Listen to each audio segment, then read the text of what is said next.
Hello friends, ये एक important question है और ये 2023 और 24 में आया हुआ क्वेश्चन है। ठीक है, तो देखिए कैसे लगेगा। जब सूर्य का उन्नयन कोण फाई से थीटा हो जाता है, पहले जो सूर्य का उन्नयन कोण था फाई था, फिर थीटा हो गया, तो क्षैतिज तल में खड़े एक स्तंभ की छाया ए मीटर अधिक हो जाती है। ये ए है, ये मीटर लिखा हुआ है, तो ए मीटर अधिक हो जाती है। स्तंभ की लंबाई ज्ञात कीजिए, हमें उस स्तंभ की लंबाई ज्ञात करना है। ठीक है, तो अच्छा क्वेश्चन है, तो चलिए लगाते हैं। सबसे पहले हम ये मान लेते हैं कि ये कोई स्तंभ रहा होगा और यहाँ कहीं सूर्य रहा होगा। ठीक है, हालांकि सूर्य अच्छा नहीं बना, पर ठीक है, यहाँ कहीं सूर्य है, हम ऐसा मान लेते हैं, और ये एक स्तंभ रहा होगा। स्तंभ को हम फिलहाल ए और बी मान लेते हैं, ये स्तंभ हमारा ए बी है। ठीक है, अब हम ये मानते हैं कि जो उन्नयन कोण है वो यहाँ कहीं रहा होगा। ठीक है, और दूसरा उन्नयन कोण यहाँ कहीं रहा होगा, क्योंकि पहले उन्नयन कोण जो है वो कितना है, हमारे पास क्या दे रखा है हमको, फाई, और फिर क्या हो जाता है, थीटा। तो यहां से हमें क्या बनाना है, फाई, और यहां से क्या बनाना है, थीटा। तो चलिए बना लेते हैं। और ठीक है, तो हमने ये बना लिया यहाँ पर। ठीक है, तो ये वाला उन्नयन कोण फाई है और ये वाला जो उन्नयन कोण है वो थीटा हो जाता है। ये हमने यहाँ पर बना लिया। अब इस पॉइंट को हम सी मान लेते हैं, इस पॉइंट को हम डी मान लेते हैं। ठीक है, अब इसकी जो लंबाई है, ये जो स्तंभ है ना, इस स्तंभ की जो लंबाई है उसको हम h मान लेते हैं और यही हमको निकालना है। ठीक है, और यहाँ हम लिख देते हैं कि ये एक स्तंभ है।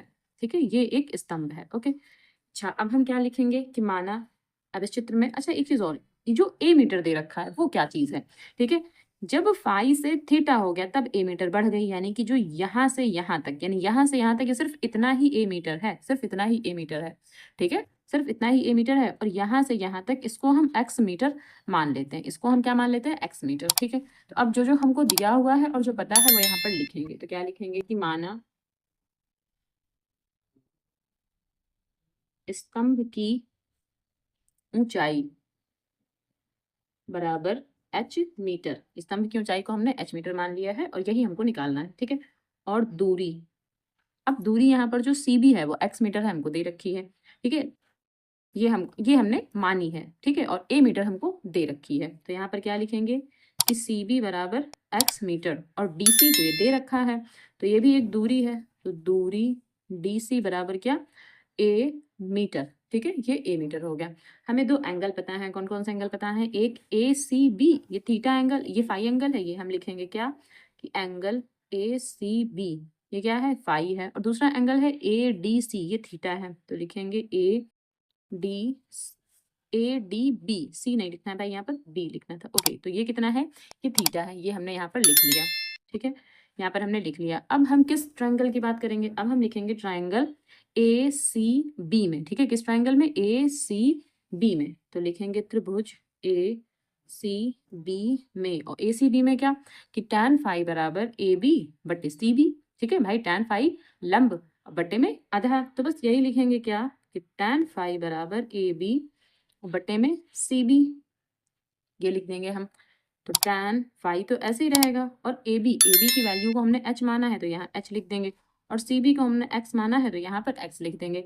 अब x को यहाँ ले जाएंगे और tan फाई को यहाँ ले आएंगे। ठीक है, तो x बराबर h बटे, और tan फाई को यहाँ ले आते हैं, तो ये हमने लिख लिया यहाँ पर। इसको हम मान लेते हैं इक्वेशन नंबर 1। अब दोबारा किस त्रिभुज में लेंगे, यहाँ से ए डी सी में, तो पुनः त्रिभुज ए डी सी में। ठीक है, तो क्या लिखेंगे, पुनः त्रिभुज ए डी बी में, सी में नहीं, ए डी बी में। ओके, ये ए डी बी, ये पूरा लेना है हमको, तो ए डी बी होगा, और यहाँ क्या tan थीटा, और tan थीटा किसके बराबर होगा, ए बी और बट्टे में डी बी। ठीक है, ए बी और बट्टे में क्या, पूरा डी बी लेंगे हम, तो क्या लिखेंगे कि tan थीटा बराबर ए बी और बट्टे में क्या, पूरा डी बी लेंगे, डी बी। ठीक है, या बी डी या डी बी एक ही बात है। ओके, तो थीटा tan थीटा बराबर, अब ए बी देखिए क्या है, ए बी तो एच है हमारा, लेकिन डी बी क्या है, ए प्लस एक्स। ठीक है, ये तो एच है लेकिन ये क्या है, ए प्लस एक्स, तो यहाँ पर लिखेंगे एच बटा ए प्लस एक्स। ठीक, तो अब क्या करेंगे, अब जो ये एक्स है इसकी वैल्यू रखेंगे, पर अभी नहीं रखेंगे, अभी क्या करेंगे, इसकी ना मल्टीप्लाई पहले यहाँ कराते हैं, तो जब ए की मल्टीप्लाई tan थीटा से होगी तो क्या हो जाएगा, ए tan थीटा प्लस, और जब एक्स की मल्टीप्लाई tan थीटा से होगा तो क्या हो जाएगा, एक्स tan थीटा, और यहाँ h ऐसे ही लिखा रहेगा।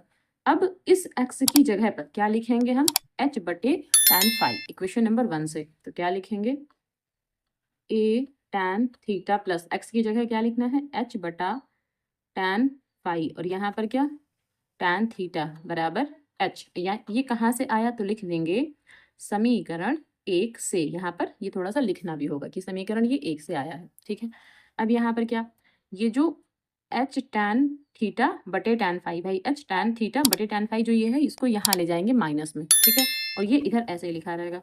तो क्या a tan थीटा बराबर, यहाँ से क्या h, ये वाला h तो ऐसे लिखा रहेगा, ये पूरा पोर्शन यहाँ माइनस में आएगा, तो माइनस h tan थीटा बटे tan फाई, इसको ऐसे लिख देंगे। इसके नीचे 1 मान लेंगे, इन दोनों से हम h कॉमन ले लेंगे, तो h कॉमन ले लिया, यहाँ क्या बचा 1/1 माइनस tan थीटा बटे में क्या tan फाई, ठीक है। अब क्या h, और इन दोनों से हम tan फाई जो है वो एलसीएम ले लेंगे, तो tan फाई की यहाँ मल्टीप्लाई होगी, 1 की यहाँ मल्टीप्लाई हो जाएगी, तो इससे क्या tan phi minus tan theta, ठीक है। और यहाँ अच्छा ये तो इधर चल रहा है क्या, a tan थीटा। अब क्या करेंगे, जो ये tan फाई है ना, इसको यहाँ मल्टीप्लाई करवा देंगे, यहाँ यहाँ या फिर यहाँ कहीं एक जगह पर लिख देंगे यहाँ पर, ठीक है। तो ये जो बटे में था यहाँ जाएगा गुणे में, ओके। तो अब इस तरफ कर लेते हैं,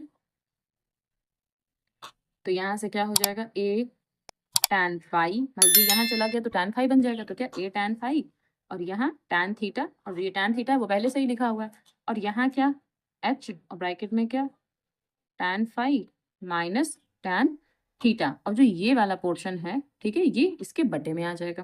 तो अब क्या लिख देंगे, a tan phi tan theta बटे में क्या आ जाएगा, tan phi minus tan theta बराबर h, और यही हमको पूछा था, h का मान हमारा आ गया, ठीक है। अब हम क्या लिखेंगे कि स्तंभ की लंबाई बराबर a tan phi tan theta बटे tan phi minus tan theta, और ये आंसर हो गया, ठीक है। आई होप आपको समझ में आ गया होगा। ये एक बढ़िया क्वेश्चन था और ये आपके पेपर पॉइंट ऑफ व्यू से इम्पोर्टेंट